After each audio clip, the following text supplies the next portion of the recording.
Hello guys, welcome to my YouTube channel. आज के इस वीडियो में हम फिर देखेंगे, जैसा कि देख रहे थे, इलेक्ट्रोस्टैट। तो इलेक्ट्रोस्टैट के बहुत सारा प्रॉब्लम हम कवर अप कर चुके हैं।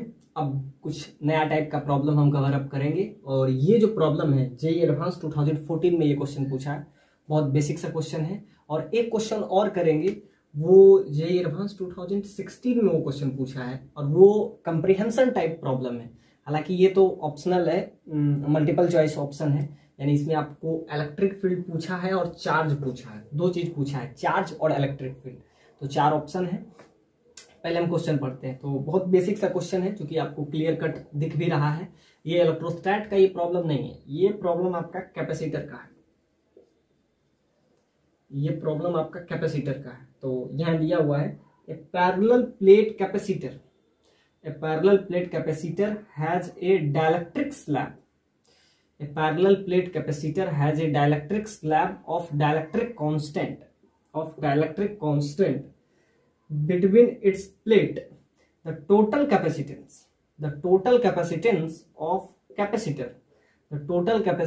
of capacitor is C, while that of portion with dielectric in between them is C1. When the capacitor is charged, the plate area is covered by the dielectric gets charged, और उस पे जो charge हो जाता है वो आपका Q1 charge हो जाता है, and rest of the area gets charge Q2। यानी कि इस पे चार्ज जो आएगा आफ्टर चार्जिंग, तो इस पे चार्ज आपका आया Q1 और इस पे चार्ज आया Q2।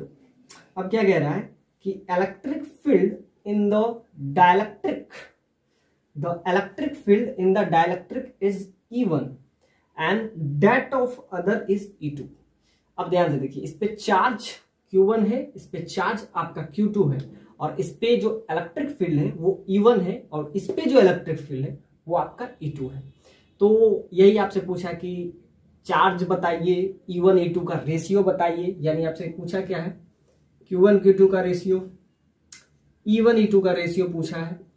तो ये प्रॉब्लम मतलब कैपेसिटर का है। कैपेसिटर का बहुत बेसिक सा प्रॉब्लम है, और इसमें आपको इलेक्ट्रिक फील्ड पूछा है। अब जैसा कि हम बात किए थे कि कैपेसिटेंस होता क्या है, पैरेलल प्लेट कैपेसिटर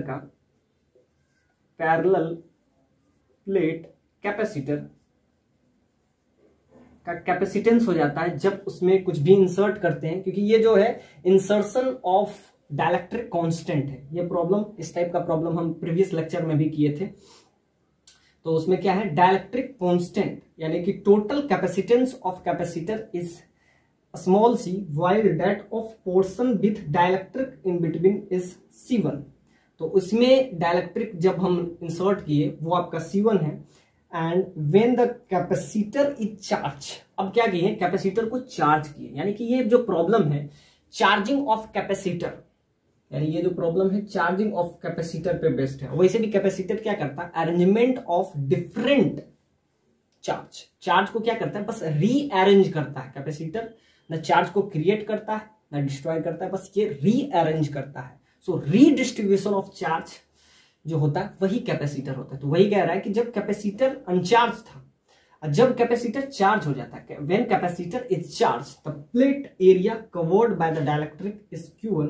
तो इस पे जो चार्ज आ गया वो Q1 है, और इस पे जो चार्ज हाफ पार्ट में जो चार्ज आ गया वो आपका क्या है, Q2 है। अब आपसे Q1 Q2 और E1 E2, यानी कि अब ध्यान से पैरेलल प्लेट कैपेसिटर, तो एप्सिलॉन नॉट A/D। अब B क्या है, बीच का गैप, A क्या है, area of cross section, A that is area of cross section, area of cross section. D क्या है, separation between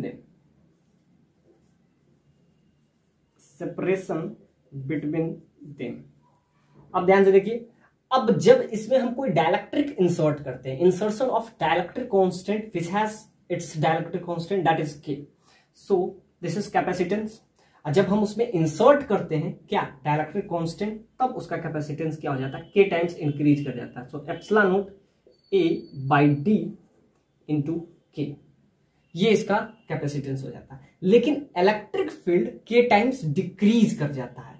its capacitance which is increased by K times, but its electric field, क्योंकि आपसे जो पूछ रहा है क्वेश्चन वो electric field पे ही पूछ रहा है कि electric field in dielectric slab that is E1 and E2। अब ध्यान से देखिए E1 और E2 क्या इलेक्ट्रिक फील्ड पे क्या फर्क पड़ता है। तो इलेक्ट्रिक फील्ड अगर कैपेसिटेंस के टाइम इंक्रीज किया है तो यहां से इलेक्ट्रिक फील्ड जो होगा, नया electric field, new electric field which is decreased bye k times. अगर उसका k क्या है, constant, dielectric constant, dielectric constant. तो यानी इलेक्ट्रिक फील्ड आपको निकालना है, चार्ज निकालना है, और ये आपका थर्ड ऑप्शन है, ये आपका फोर्थ ऑप्शन है।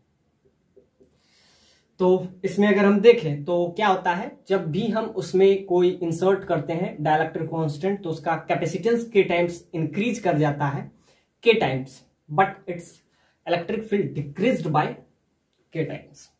अब क्या है, इलेक्ट्रिक फील्ड भी आपसे पूछा है और चार्ज भी पूछा है, यानी कि दोनों क्वेश्चन एक ही क्वेश्चन में आपसे पूछा गया। तो यहां से अगर हम निकालें, अब इसका एरिया आपको दिया हुआ है a/3, इसका एरिया क्या हो जाएगा, rest of all area 2a/3, और इसके बीच का ये आपको सेपरेशन बिटवीन देम, जो कि आपको यहां पे हम लिखे हैं separation between them, parallel plate capacitor में सेपरेशन बिटवीन दे, और ये क्या है, area of cross section, area of cross section. तो इसको अगर हम यहां से डील करें तो ये आपस में इसका कैपेसिटेंस अगर निकालें, suppose that this is capacitance C1। अब इसका कैपेसिटेंस कैसे हम निकालेंगे, तो एप्सिलॉन नॉट A/D ये इसका कैपेसिटेंस होता है। तो यहां पे क्या हो जाएगा, तो यहां पे इसका कैपेसिटेंस हो जाएगा, और इसमें हम इंसर्ट किए हैं डाइलेक्ट्रिक स्लैब जिसका वैल्यू क्या है, k है। तो इसका कैपेसिटेंस एप्सिलॉन नॉट तो कांस्टेंट हो जाएगा, यानी कि ये हम क्या निकाल रहे हैं, capacitance of capacitor, capacitance of capacitor epsilon not, area क्या हो जाएगा a/3, बीच का गैप, तो बीच का गैप d, और इसमें एक चीज और क्या, तो इसमें जो डाइलेक्ट्रिक कांस्टेंट है उसका वैल्यू आपको k दे दिया हुआ, तो k से ये इंक्रीज करेगा। सो दिस इज C1 यानी कैपेसिटेंस ऑफ दिस पार्ट। और अगर हम इस पार्ट का कैपेसिटेंस निकालें, इस पार्ट का कैपेसिटेंस अगर हम निकालें, तो जैसा कि आपको पता है कि Q बराबर CV होता है। तो अगर इसका कैपेसिटेंस निकालें यानी कि C2, suppose that this is C2। अब C2 का कैपेसिटेंस क्या होगा, तो C2 का टोटल कैपेसिटेंस जो है वो आपका C है, तो C माइनस C1 ये आपका क्या हो जाएगा, C2 हो जाएगा। यानी इसका कैपेसिटेंस निकालने के लिए हम क्या कर सकते हैं, C माइनस C2, और इसमें हम डाइलेक्ट्रिक स्लैब इंसर्ट किए हैं जिसका वैल्यू k है। अब आपसे क्या पूछा है, E1 E2 Q1 Q2 इन दोनों का रेशियो, तो ये आपका क्या आ गया C1, इसमें epsilon not area a/3 into k उसका डाइलेक्ट्रिक कांस्टेंट का वैल्यू है, और d इसका बीच का सेपरेशन। अब C2 का वैल्यू क्या हो जाएगा, तो C2 is nothing but total capacitance, इसका टोटल कैपेसिटेंस आपको दिया हुआ है, total capacitance that is C, इसका टोटल कैपेसिटेंस C है, सो C माइनस C1, तो ये हो गया। अब ध्यान देखिए C1 एंड C2 आपस में क्या है, तो ये इसके लिए हम बहुत बार हम यूज किए हैं super trick.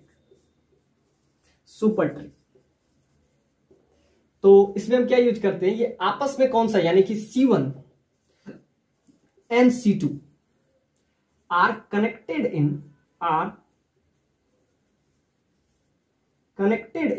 C1 and C2 are connected in parallel और सीरीज। तो सपोज दैट ऐसा देखिए, इसको फिर वापस से हम ऐसे लिखेंगे, तो ये आपका A हो जाएगा, सपोज दैट ये आपका B हो जाएगा, तो ये आपका क्या हो जाएगा, VA माइनस VB। अब इसमें ऐसा कुछ दिया हुआ है कि VA माइनस VB का वैल्यू, तो C1 एंड C2 का कौन सा कनेक्शन आपको दिखेगा, तो अगर यहां से हम 3 एम्पियर का करंट इंसर्ट करते हैं तो यहां भी जो करंट एग्जिट करेगा वो 3 एम्पियर का ही होगा, यानी ये आपस में आपको क्या दिखेगा, सीरीज कॉम्बिनेशन। अब सिंपल सा बात है, आपस में यानी कि ये अगर टोटल 7 होता, लेकिन ये अगर आपस में देखें तो कौन सा कॉम्बिनेशन होगा। तो सिंपल सा बात है कि यहां से आपको क्या दिखेगा कि ये जो कॉम्बिनेशन है आपस में, इसका कॉम्बिनेशन अगर ये इस टाइप से होता तो इसका सीरीज होता, और ये आपस में आपको क्या दिखेगा, क्योंकि वोल्टेज सेम है। अब ध्यान से देखिए, अगर वोल्टेज सेम हो तो क्या होगा, सिंपल सा बात है, ए और बी के बीच में इन दोनों में क्या चीज कॉमन है, तो सिंपल सा बात है, V A minus V B is same. और अगर वोल्टेज सेम होता है तो वो क्या होता है, पैरेलल कॉम्बिनेशन होता है। ये आपस में अगर इसका capacitance suppose that it is suppose to be C1 and it's capacitance that is suppose to be total capacitance minus C1, so this is capacitance C2. Since C1 and C2 are connected in parallel combination, because it has its potential, that is VA minus VB, so VA minus VB had same potential,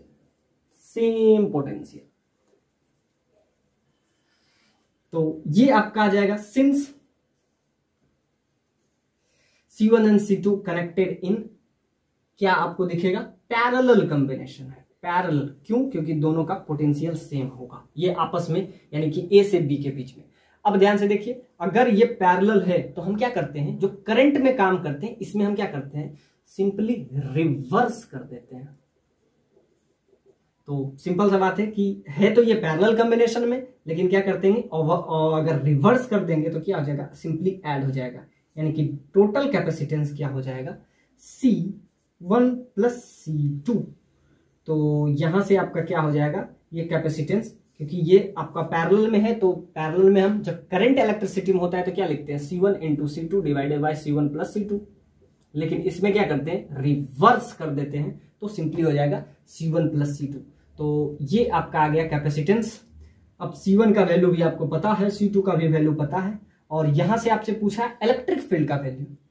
अब जैसा कि पता है, Q बराबर, since you learn Q that is equal to CV, तो C क्या है, capacitance. तो कैपेसिटेंस हमको पता चल गया, पोटेंशियल डिफरेंस दोनों का सेम है, दोनों का सेम ही पोटेंशियल डिफरेंस है A और B के बीच में। तो जो कैपेसिटेंस का रेशियो होगा वही उसके चार्ज का रेशियो होगा, Q1 और Q2 का रेशियो भी वही होगा जो उसके कैपेसिटेंस का रेशियो होगा। तो एक का कैपेसिटेंस C1 है और एक का एरिया आपको क्या दिया हुआ है, तो C2 का वैल्यू क्या हो जाएगा, एप्सिलॉन नॉट, क्योंकि इसमें कोई डाइलेक्ट्रिक इंसर्ट नहीं है, तो इसका एरिया क्या हो जाएगा, जब A that is equal to 2A/3, इसका A/3 है तो रेस्ट ऑफ ऑल इसका, अब बीच का gap that is K। So C2 का वैल्यू आपका क्या हो जाएगा, so C2 that is equal to capacitance in this half part, epsilon naught हो जाएगा उसका वैल्यू, और 2A/3 उसका एरिया ऑफ क्रॉस सेक्शन, और यहां से बीच का गैप दैट इज T। तो ये आपका C2 आ गया।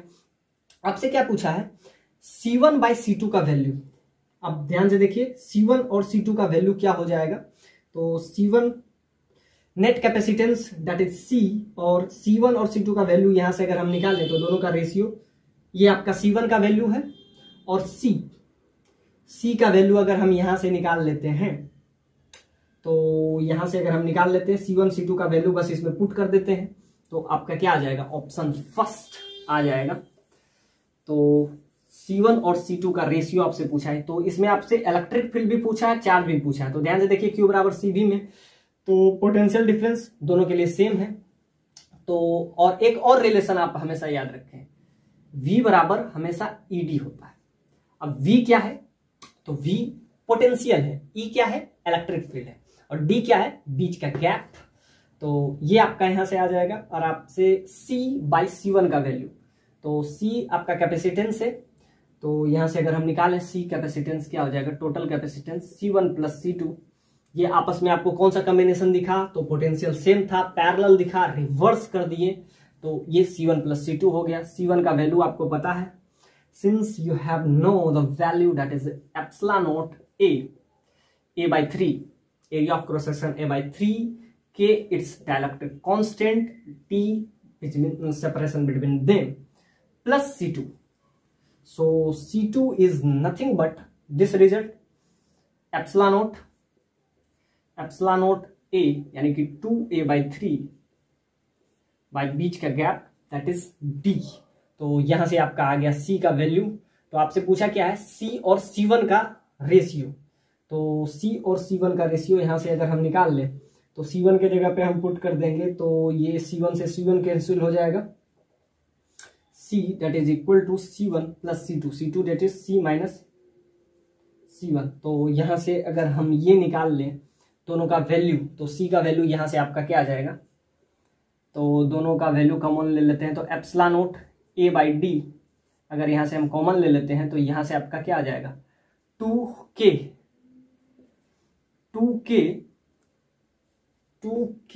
और यहां आपका क्या आ जाएगा, यहां पे सिर्फ K और यहां पे आपका क्या हो जाएगा +2। तो ये आपका आ जाएगा रेशियो। और C कैपेसिटेंस, जैसा कि हम बताए थे पैरेलल प्लेट कैपेसिटर का, epsilon naught A by D। तो यहां पे हम लिख सकते हैं C का वैल्यू, तो C that is equal to epsilon naught A by D। तो ये आपका आ जाएगा, इसका रेशियो क्या आ जाएगा, कुछ ऐसा आ जाएगा आपका, किसका C ये है और C1, तो डिवाइड कर दीजिए तो ये आपका रिजल्ट आ जाएगा, दैट इज D। तो इसको ऑर्डर को रिवर्स कर देंगे तो 2 प्लस K बाई K, ये आपका रिजल्ट आ जाएगा। C1 का वैल्यू, तो C2 का वैल्यू आपका ये आया, C2 बाई C1 आप निकालिएगा तो ये रिजल्ट आपका आ जाएगा। तो यहां से आपका क्या आ जाएगा, C2 का वैल्यू ये आया, दोनों को आपस में डिवाइड कर दीजिए तो क्या आ जाएगा, दोनों को डिवाइड कर देंगे तो आपस में C2 बाई C1 का वैल्यू सिंपली आपका क्या आ जाएगा, C2 बाई C1। तो epsilon naught A by D अगर दोनों में कॉमन ले लें तो C2 की आपका ऊपर 2 हो जाएगा और कुछ रिजल्ट में 2 बाई 3, हालांकि 3 तो दोनों में कॉमन है तो 3 से 3 तो दोनों में कैंसिल हो जाएगा, ऊपर से इसमें 2, C2 by C1 2 by K plus 1, ये आपका आ जाएगा और यहां से आपका D ऑप्शन आ जाएगा। आपसे लास्ट में आपसे क्या पूछा है, इलेक्ट्रिक फील्ड का रेशियो निकाल लीजिए। तो इलेक्ट्रिक चार्ज क्या होता है, Q that is equal to CV। आपको C पता है, V दोनों के लिए सेम ही होगा क्योंकि दोनों के बीच का पोटेंशियल सेम है। तो Q1 का रेशियो वही होगा जो C1 का रेशियो होगा। तो Q1 Q2 का रेशियो में ये आपका ये ऑप्शन गलत हो जाएगा क्योंकि आपसे Q1 और Q2 का रेशियो पूछा है जो कि गलत होगा। आपसे क्या है 2 plus K 2 by K plus 1, तो ये वाला आपका ऑप्शन गलत हो जाएगा क्योंकि पोटेंशियल तो दोनों के लिए सेम है। Since potential is same, since potential is same that is V, capital V, ये आपका हो जाएगा, पोटेंशियल सेम हो गया तो यहां से आपका वैल्यू आ गया। अब हम क्या आएंगे लास्ट में, इलेक्ट्रिक फील्ड। तो इलेक्ट्रिक फील्ड होता क्या है, तो electric field that is V by D। तो इलेक्ट्रिक फील्ड का रेशियो अगर हम यहां से निकालते हैं तो V बाई D का रेशियो हमको चाहिए, यानी पोटेंशियल तो सेम है तो V बाई D का रेशियो हमको चाहिए। तो यहां से आपका क्या आ जाएगा, पहला आपसे पूछा था C बाई C1 का वैल्यू, C बाई C1 का वैल्यू, तो C बाई C1 का वैल्यू यहां से आपका आ जाएगा। तो ये आपका D ऑप्शन राइट ऑप्शन है। और Q1 Q2 का रेशियो, जैसा कि चार्ज क्या होता है Q बराबर C into V, potential same है तो जो कैपेसिटेंस का रेशियो होगा वही रेशियो C1 और C2 का होगा। तो कैपेसिटेंस का रेशियो आपस में क्या आएगा, तो कैपेसिटेंस का रेशियो आपको पता है C1 बाई C2 का वैल्यू जो होगा वही आपका हो जाएगा Q1 बाई Q2 का, क्योंकि Q बराबर क्या होता है CV, C1 into V, C2 into V, V से V cancel, so C1 by C2। अब दोनों को अगर आपस में डिवाइड कर दें तो ये वापस में कॉमन है। अब यहाँ पे आपका क्या हो जाएगा, K हो जाएगा और नीचे क्या हो जाएगा, इसका आपका ट्वाइस है, सो K by 2। So this is Q1 by Q2 का रेशियो, K बाई 2, जो कि आपका थर्ड ऑप्शन में नहीं था। लास्ट में आपको E1 और E2 का रेशियो आपसे पूछा है। तो सिंस आपको पता है कि इलेक्ट्रिक फील्ड और इसके बीच में रिलेशन क्या है, E that is equal to V by D। अब आपको पता है बीच का गैप वो तो दोनों के लिए सेम ही है, तो V जिसके लिए सेम है, V सिंस V दोनों के लिए क्या है, सेम है, इसके लिए भी सेम है और इसके लिए भी सेम है, तो यहां से हम लिख सकते हैं since potential is same so electric field is same. Since potential difference is same,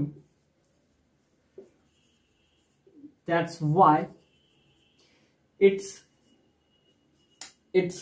अब ध्यान से देखिए, इलेक्ट्रिक फील्ड पोटेंशियल पे डिपेंड कर रहा है, बीच का गैप तो चेंज होने वाला नहीं है, बीच का गैप चेंज नहीं होगा, पोटेंशियल सेम है, so E1 that is equal to E2, ये भी आपका सेम हो जाएगा, क्योंकि पोटेंशियल सेम है तो इलेक्ट्रिक फील्ड भी सेम हो जाएगा, सो 1 इज राइट ऑप्शन। तो इसमें A and D, Allahabad, Delhi is your right answer.